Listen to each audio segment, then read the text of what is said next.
Good morning. Welcome to Season 3, Episode 6 of Mindful Meditations on Art Jewelry. My name is Allison Barnett, and I'm here this morning in northern New Mexico at the home and studio, of Claire Kahn here in just north of Santa Fe. And I'm welcoming everyone to enjoy. Hello, good morning, Jocelyn. Thanks for joining us. But before I begin the meditation, we're actually sitting outside, and it is so breathtakingly beautiful. So I thought before we begin our meditation, I'm just going to turn the camera so that you all can see what I am seeing. Let's see if I can turn this. Yes. So I just want you to hear and see and listen to what we're all enjoying this morning.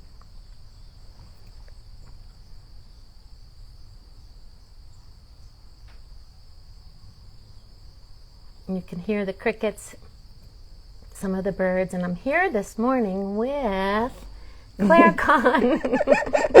Hi, Claire. Hi, Claire. So we're really excited to join Claire this morning here in her beautiful home in this beautiful setting. And part of this exhibition that we're starting is, yes, it is very beautiful, yes. This exhibition is called Where I Live. Yes. Where I Live. And it's mostly about, or I should say it is about, the migratory birds that come to this beautiful pond where Claire lives.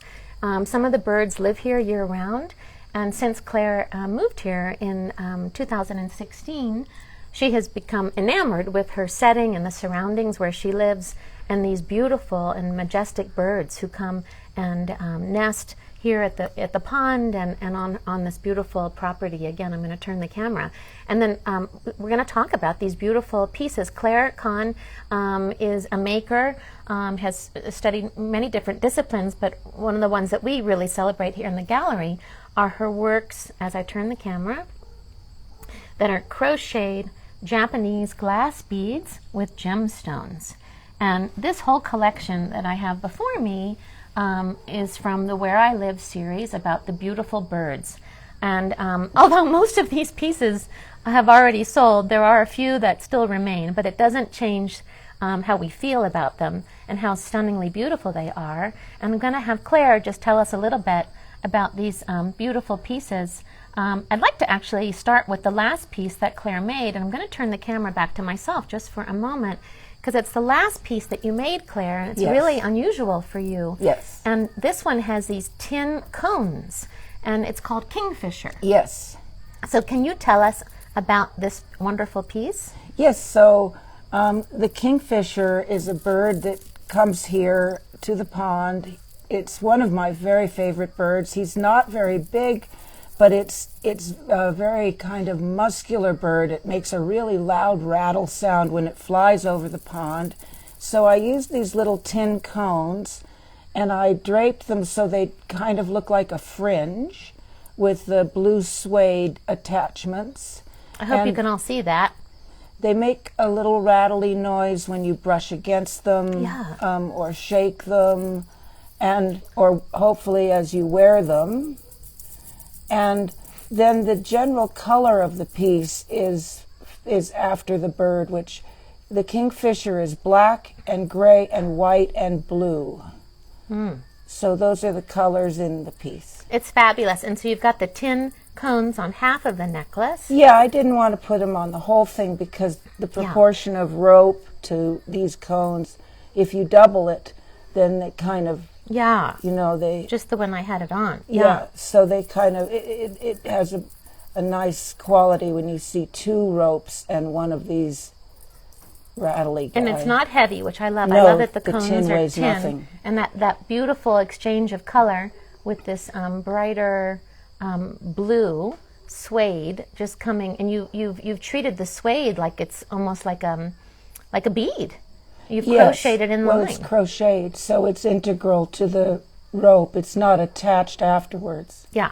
Oh, it's so fun. So this is Kingfisher. So you really took the idea of the sound, the wonderful sound that the kingfisher makes, and reimagined this in your necklace, having never done anything like that before. And I think it's really successful and fabulous. And it really is intended to celebrate my favorite bird, which is the kingfisher. The kingfisher. It's the finale, sort of this little series. Okay, so that was the last piece you made. Yeah. And this one is still available. But let's move on to what you have. I'm going to turn the camera. Okay. Let's move on to these fantastic pieces. So this first collection is Ibis. Yes. The Ibis only came here once, but it was a real event for me. He's a small bird. I mean, as you know, he's not a little bird. He's maybe about 14 inches, but he has this huge, long, curved beak. And the thing about him that's so spectacular is the color of his feathers, which are kind of iridescent, spectral color in brown. So it's all very rich and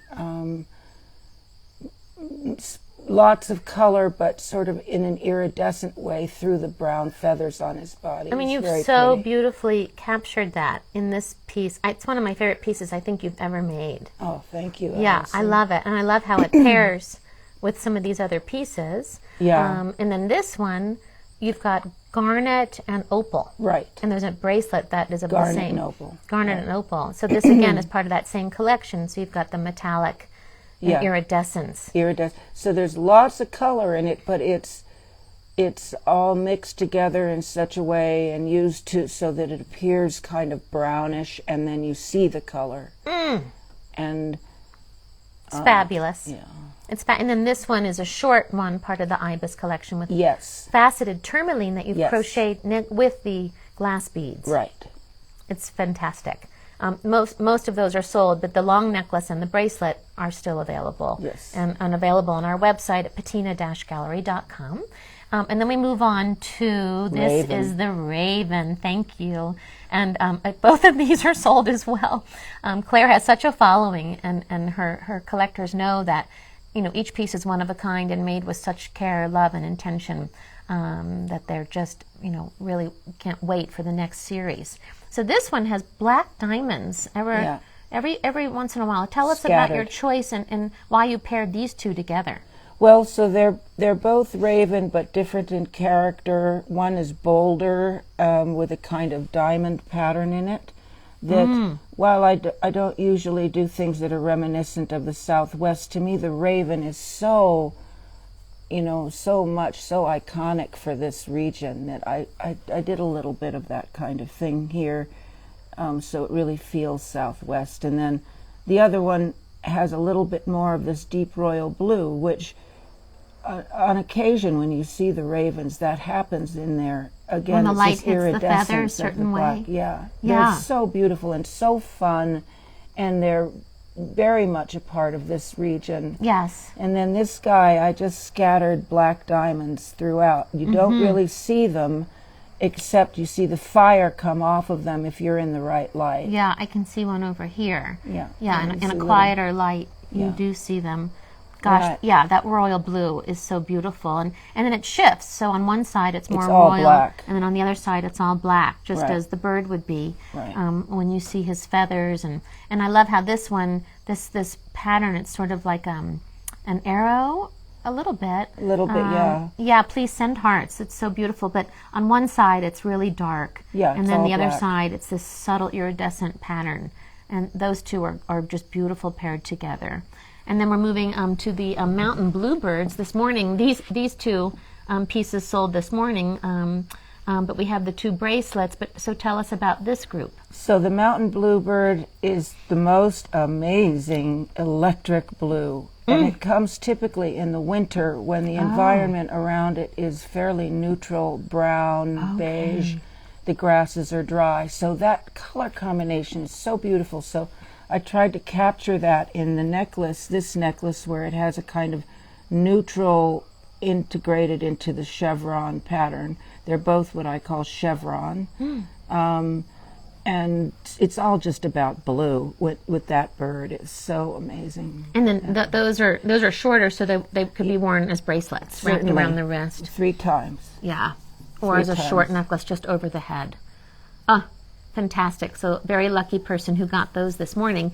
And then Those these are two bracelets. these have Yes. gorgeous opal. Beautiful opals. Very blue. Very blue, green, almost like an aquamarine in opal. They're just, they're so pretty.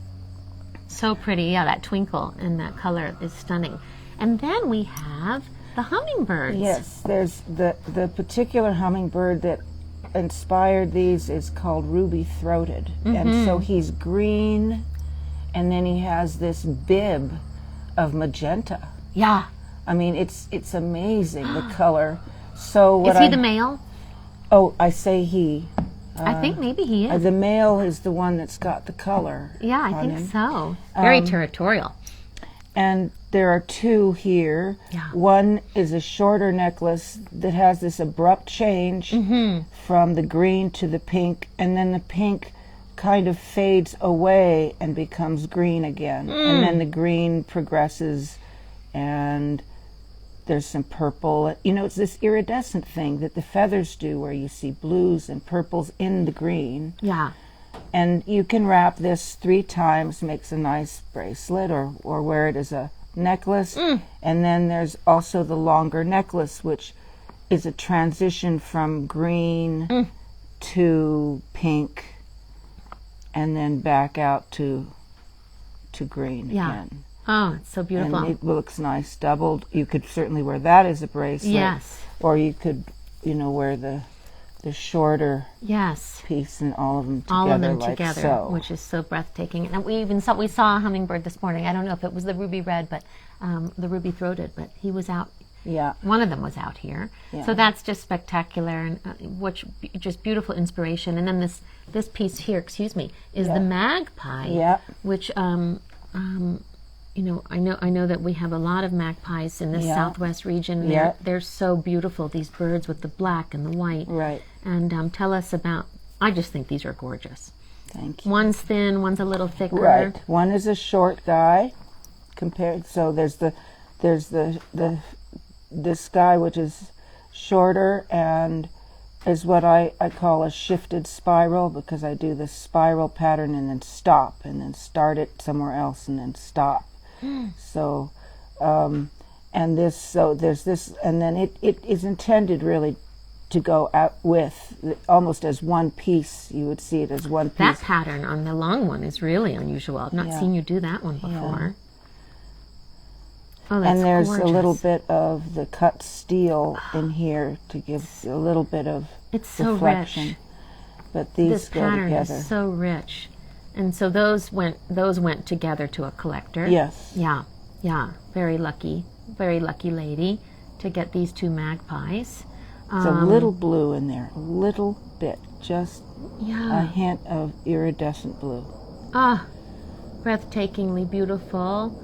And then what are you wearing, Claire? I'm wearing this guy who's sort of like my best friend bird, because he's here a lot. And it's a heron. It's a heron. And he comes here and fishes at the pond, and he's got a lot of character. And, he just comes a lot. I see him in the evenings, and So most days he's most days he's here, and mostly he's here in the winter, but I saw him yesterday. He comes almost every day in sort of segments of periods of time. Yeah. Like I won't see him for a month, and then he'll be back And then again. he's back.